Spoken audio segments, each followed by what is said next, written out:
Hello, I show you how to hard reset on Samsung Galaxy S8. Turn off the phone.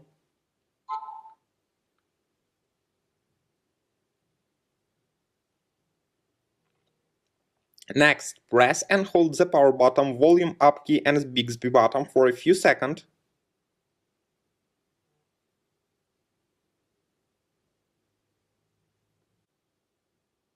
Use volume key and power button to select factory reset.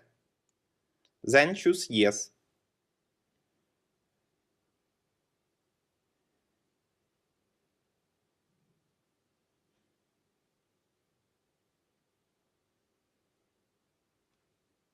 Finally, click the power button.